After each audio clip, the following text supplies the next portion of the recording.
Welcome to Vibe Trender. ඇත්තටම මම මගේ තාත්තා ඇඳුම් මහන්නේ.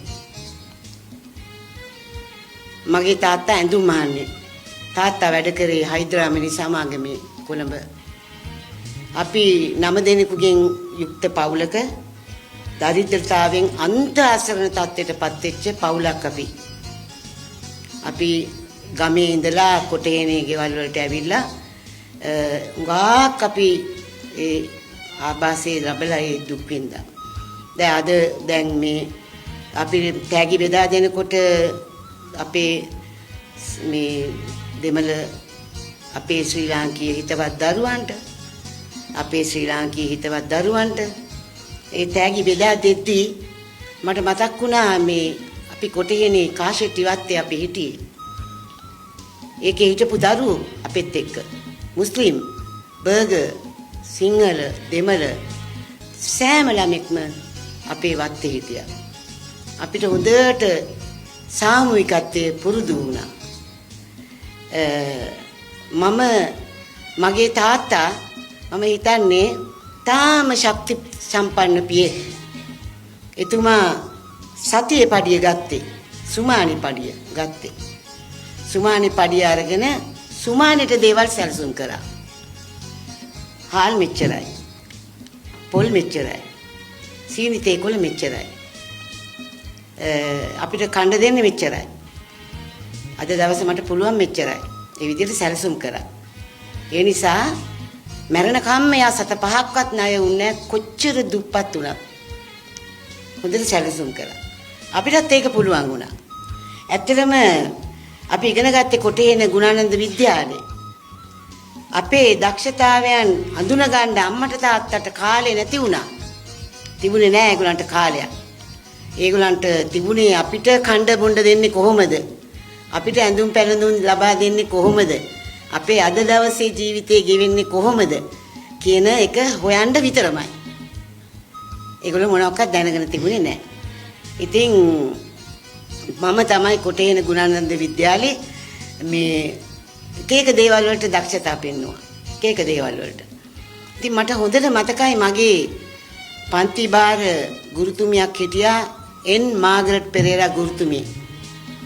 මේ ගුරුතුමී තමයි මාව ගුවන්විදුලි ළමා මණ්ඩපයට එක්කරගෙන ගියේ කරුණාරත්න අබේසේකර අයියාගේ ළමා මණ්ඩපයට. 1953 අවුරුදු 10යි. මගේ වයස දැන් හොයාගන්න මේකෙත් කිව්වනේ. මම 1943 අගෝස්තු මාසයේ 23 වෙනිදා ඉපදුනේ. මම දැන් මෙහෙම හිටියට මම අවුරුදු 76කුත් ඉවරයි. වයස. මම හිතන්නේ ඒ කුඩා කාලේ ඒ ටීචර් මාව එක්කරගෙන ගියේ එයාම ඇඳුම් හදලා දුන්නා. අපිට මේ තිබුණේ නෑ හොඳ සපත්තු මේ පුතාලා දානවා වගේ. ඒ කාලේ තාත්තට තිබුණේ නෑ ඒව අරන් දෙන්න. ඒ කාලේ තිබුණා මේ කට්ට සෙරපු කියලා සෙරපු జాතියක්. ඔය අම්මලා තාත්තා ගන්නව ඇති. කට්ට සෙරපු. 730යි 750යි 760 තමයි වැඩි මේක. පාට තීන්ත ගාලා තියෙන. ඕක තමයි දාන් යන්නේ. සපත්තු මේස් දාන ඇත් හිටියා. මම නම් දාගෙන ගියේ කට්ට සෙරපු. ඉතින් මං එනකොට ටකස් ගාලා සද්ද එනවනේ කට්ට සෙරපු. ඔන්න කට්ටය එනවා කියනවා. තාම ඉන්නවා මගේ යාළුවෝ.